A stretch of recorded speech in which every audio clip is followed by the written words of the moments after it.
like, subscribe, press bell icon. नाज़रीन अस्सलाम वालेकुम। तो आज मैं हाज़िर हूँ एक नई वीडियो के साथ और आज हमारा टॉपिक है CSS पास्ट पेपर।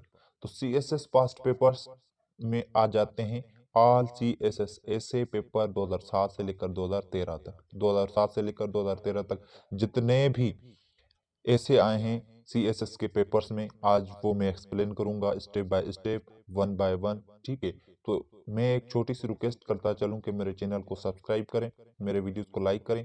अगर आपका कोई क्वेश्चन हो, आपको कोई चीज़ समझ नहीं आती, तो मुझे कमेंट सेक्शन में आप मैसेज कर सकते हैं। ठीक है, कोई चीज़ पूछ सकते हैं, मैं बिल्कुल जवाब दूंगा उस चीज़ का। तो आइए चलते हैं अपने टॉपिक की तरफ। तो टॉपिक है ऐसे पेपर ऑफ 2007। ये 2007 का जो पेपर है ऐसे, ठीक है, वो आज मैं एक्सप्लेन करूंगा। उसके बाद 2008, उसके बाद 2009 और उसके बाद 2010, ऐसे लेकर 2013 तक। तो नंबर 1 पे आया था ऐसे जो 2007 में, वो ये है कि the more developed a country the more healthy it is armed. ये आया था 2007 में सबसे पहला ऐसे। और उसके बाद कौन सा था? दूसरा था higher education as an agent of change. Higher education as an agent of change. उसके बाद तीसरा था the future of mankind in global warming prospective. ये भी आया था थर्ड नंबर पर। और उसके बाद fourth number the image of Islam in the western world and responsibilities of the Muslim Umma, responsibilities of. ठीक है, और उसके बाद नंबर 5 पे आया था a country is backward because its people are backward. ये तो सभी जानते हैं, कॉमन एक चीज है, लेकिन इस चीज के बारे में ऐसे लिखना है आपको। ठीक है, CSS का ऐसे लिखना है। तो जाहिर सी बात है, इसके लिए तो माइंड सर्चिंग वर्ड होने चाहिए बहुत सारे, और इस टॉपिक पे बहुत सारी ग्रिप होनी चाहिए। ये टॉपिक मोस्ट इम्पॉर्टेंट भी है, क्योंकि ये इस चीज़ का तो खास तौर पर हर बंदे को पता होना चाहिए। और उसके बाद number 7 globalisation and electronic media. तो इस पे भी भाई आया था, 2007 में आया था 6 नंबर पे, ग्लोबलाइजेशन एंड इलेक्ट्रॉनिक मीडिया। तो इस चीज़ से भी आपकी प्रिपरेशन हो सकती है। ये चीज़ आप पढ़कर आप पेपर्स में कुछ फ़ायदा हासिल कर सकते हैं, क्योंकि ये जो पास्ट पेपर्स होते हैं, यही लोग इनसे ही प्रिपरेशन करके आगे बढ़ते हैं, क्योंकि उनको पता चल जाता है कि क्वेश्चन कहाँ से आया है और ऐसे कहाँ से आए हैं। इन टॉपिक्स के लिहाज से वो प्रिपरेशन करते हैं। और उसके बाद नंबर 7 पे the present system of education must assume some of the responsibilities of our failure. ठीक है, तो ये हो गए 7। और उसके बाद number 8 politics is the art of possible. ये 8 नंबर पे आया था, लेकिन 2007 में। उसके बाद number 9 terrorism as a new threat to contemporary world. ये 9 नंबर पे। और 10 नंबर पे आया था the state of women rights in Pakistan. तो पाकिस्तान में औरतों के जितने हकूक हैं, ठीक है, पाकिस्तान की स्टेट में वो कौन से हैं, इस चीज़ के बारे में आपको लिखना है। और उसके बाद ये हो गए 2007 के सभी ऐसे। और अब चलते हैं हम ऐसे CSS ऐसे आप 2008, 2008। तो उसमें जो पहला ऐसे आया था वो था moral depravity is the root cause of poverty. और उसके बाद दूसरा आया था peace is essential message of our religion. ठीक है, ओवर रिलीजन। जो पीस है वो हमारे रिलीजन का एक एसेंशियल मैसेज है। और उसके बाद number 3 time management is the key note of success. Time management अगर है आपके पास, तो वो कामयाबी की चाबी आपके पास है। ठीक है, और उसके बाद नंबर 4 पे lake of discipline a national disasters. ठीक है, लेक ऑफ डिसिप्लिन। और उसके बाद number 5 materialism in the death of spirituality. ठीक है, materialism in the death of spirituality. और उसके बाद नंबर 6 पे था poetry is the highest form of poetry is the highest form of expression the greatest proof is the Holi Quran. ये आया था नंबर 6 पर 2008 में। और उसके बाद नंबर 7 पर था dreams for future rally on the work of today. ठीक है, और उसके बाद था number 8, can be prevent the third world war. ये वर्ल्ड वार की बात कर रहा है, can be prevent the third world war. और उसके बाद नंबर 9, ग्लोबल वार्मिंग फैक्ट और फिक्शन। ग्लोबल वार्मिंग फैक्ट है या फिक्शन है, ठीक है। और उसके बाद तो ये हो गए 2008 के, ठीक है। और उसके बाद CSSAF 2009। तो अब चलते हैं इसकी तरफ। तो 2009 में जो सबसे पहला ऐसे आया था, वो आया था the future of democracy in Pakistan. तो पाकिस्तान में जो डेमोक्रेसी का फ्यूचर होगा वो कौन सा है, इस चीज के बारे में आपको लिखना है। और उसके बाद नंबर 2 पे, health is not a condition of a matter but of mind. ठीक है, जो हेल्थ है वो कंडीशन का मैटर नहीं मगर माइंड का है, बट ऑफ माइंड। और उसके बाद नंबर 3 पे, को एजुकेशन मेरिट्स एंड डीमेरिट्स। ये एजुकेशन के बारे में भी आया है, क्योंकि वैसे भी CS की अगर आप प्रिपरेशन करते हैं तो जाहिर सी बात है आपको बहुत कुछ पढ़ना होता है। और वैसे नहीं कि आपको MCQs पढ़ने हैं, शॉर्ट कोर्स पढ़ना है, आपको जो भी हिस्टोरिकल चीज़ें हैं वो आपको पढ़नी है।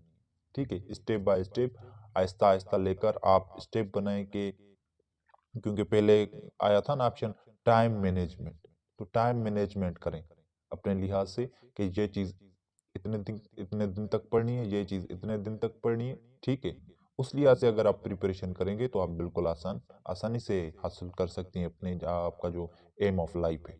और उसके बाद नंबर 4 पे है the food crisis problems challenges and opportunities for Pakistan. Food crisis problems challenges and opportunities for Pakistan. और उसके बाद number 5, English as a medium of education in Pakistan. ठीक है, इंग्लिश एक मीडियम ऑफ एजुकेशन है पाकिस्तान में। और उसके बाद number 6, the future of UNO hopes and hurdles. दो जो UNO का फ्यूचर है, होप्स एंड हर्डल्स, इस चीज के बारे में लिखना है।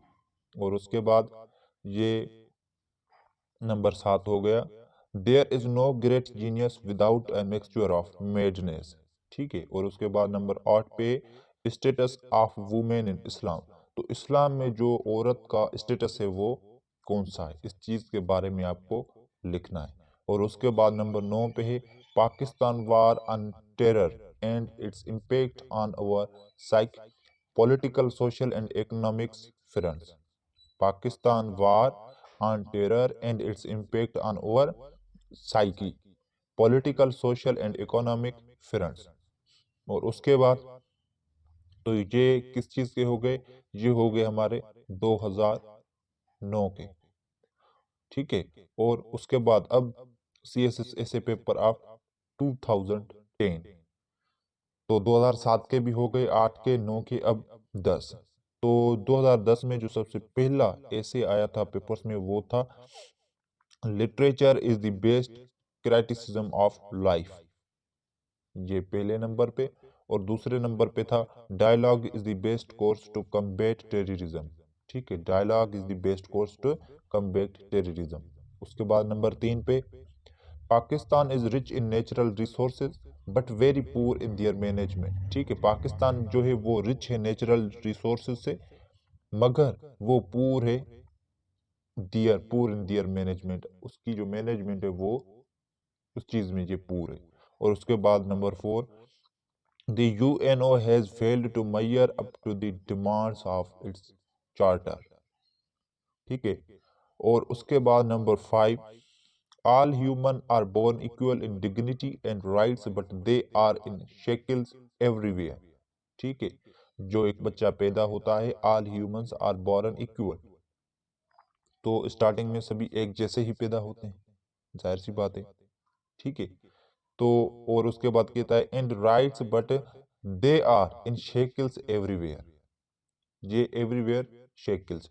और उसके बाद number 6, why is there no status of the third gender in Pakistan. Pakistan में जो मेल फीमेल को छोड़कर थर्ड जेंडर है, उसकी स्टेटस पाकिस्तान में क्यों नहीं है, उसकी सबसे बड़ी वजह क्या है। ठीक है, और number 7, can women be equal to men in Pakistan, क्या जो पाकिस्तान की स्टेटस, पाकिस्तान की जो स्टेट में वुमेन है वो इक्वल हो सकती हैं मेन से या नहीं, इस चीज़ के बारे में आपको भी लिखना है। ये ऐसे आया था 2010 में।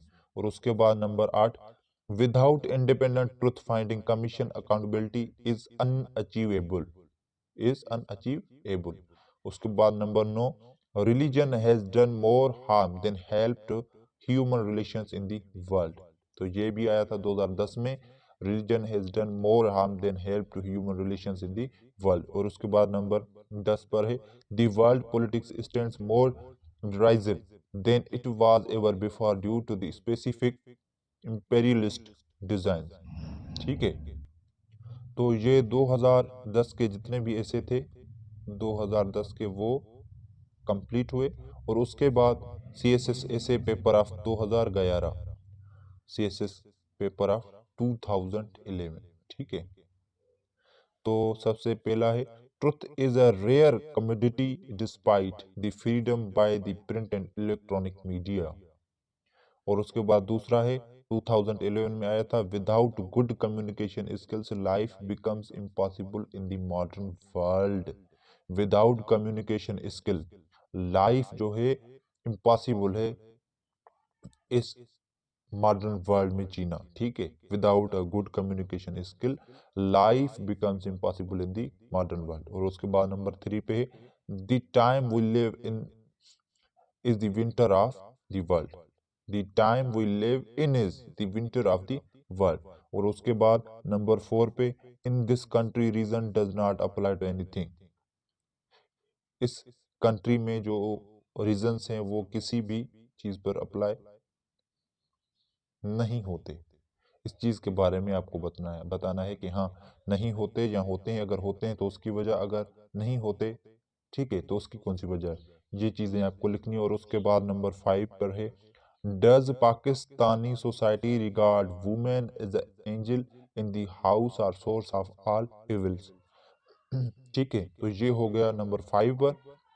और उसके बाद नंबर 6 पर है, disasters management and government preparedness. ठीक है, disasters management and government preparedness. और उसके बाद नंबर 7 पर है, fair play in life as it is lived in the land of the pure. ठीक है, और उसके बाद नंबर 8 पर है, द प्लेजर्स ऑफ रीडिंग। 7, 8, ठीक है, और उसके बाद 9, what are the hurdles in our way to becoming a truly independent state. तो ये वर्ड रिपीट हुआ है, पहले भी आया था इसके बारे में, अब भी आया है। ठीक है, और उसके बाद नंबर 10 पर है, insanity in individuals is something rare but in groups parties and nations it is the rule. ठीक है, insanity in individuals is something rare but in groups, ग्रुपों में, पार्टीज में, नेशंस में, इट इज द रूल, ये एक rule है। और उसके बाद ये हो गया हमारा 2011 का हुआ पूरा मुकम्मल। और उसके बाद अब CSS ऐसे पेपर ऑफ 2000, ठीक है, 2012। और अब जो 2012 में आया था सबसे पहला ऐसे था, energy crisis in Pakistan causes and consequences. और उसके बाद दूसरे नंबर पर था, obesity is the root cause of all disease. ठीक है, ये रूट कॉज पहले भी आया था, ये चीज रिपीट हुई है, ये नोट करके जाना। और उसके बाद number 3, beggars can not be choosers. जो बेगर्स होते हैं वो कभी भी चूजर्स नहीं हो सकते, क्योंकि वो होते ही बेगर्स हैं। तो इस चीज के बारे में भी आपको लिखना है। और उसके बाद number 4, the United Nations in the 21st century obligation and limitation. ठीक है, ये हो गया 4th नंबर पर। और ये 5, brains like hearts go where they are appreciated. Brain like hearts go where they are appreciated. ठीक है, और उसके बाद number 6, the emerging power of public opinion. जो पब्लिक ओपिनियन का इमर्जिंग पावर है उसके बारे में भी आपको लिखना है। और उसके बाद number 7, the suffering soul in the scientific age. जो और सफरिंग सूल होता है साइंटिफिक एज में, ठीक है, इस चीज़ के बारे में। और उसके बाद 8 नंबर पे आया था critical analysis of education system in Pakistan. और उसके बाद नंबर 9 पे था democracy is democracy is a culture rather than a process, ठीक है। और उसके बाद नंबर 10 पर था social and economic securities for women in Islam. Women Islam में सोशल और economic securities for women in Islam. तो सोशल और इकोनॉमिक्स जो सिक्योरिटीज है वुमेन्स के लिए इस्लाम, उसके बारे में लिखना है। तो ये 2012 का भी हुआ कंप्लीट। और अब चलते हैं CSS से पेपर ऑफ 2013 तक। और ये हो गया 2013 का। तो सबसे पहले 2013 में आया था there should be colleges and school just for men boys and some just for women girls, ठीक है। और उसके बाद नंबर 2 पे आया था let me take care of today tomorrow shall take care of itself. और उसके बाद नंबर 3 पे था the traditional male role change it in the last 20 years. ये कितने हुए? 3। और 4th नंबर पे था gender equality is a myth. ये जेंडर पहले भी आया था, ये चीज भी रिपीट हुई। जेंडर और रूट ऑफ कॉज और रूट ऑफ डिजीज, ये तीनों चीजें रिपीट हुई हैं। Gender equality is a माइथ। और उसके बाद नंबर 5 पर है meaning and purpose of education. तो एजुकेशन की जो मीनिंग है और पर्पोज है वो क्या है, ठीक है, इस चीज के बारे में आपको लिखना है। और उसके बारे में नंबर 6 पर है if golden rust what shell the iron do. अगर गोल्डन रस्ट तो आयरन क्या करेगा, आयरन क्या होगा। और उसके बाद ये हो गए आज हमारे 2007 से लेकर 2013 तक जो कंप्लीट ऐसे टॉपिक्स थे वो आज मैंने मुकम्मल करवा दिए। तो मेरे चैनल को सब्सक्राइब करें, ठीक है, और बेल आइकन को प्रेस करें ताकि आने वाली हर वीडियो की नोटिफिकेशन सबसे पहले आप तक पहुंच सके, ठीक है। तो हम मिलेंगे नेक्स्ट वीडियो में।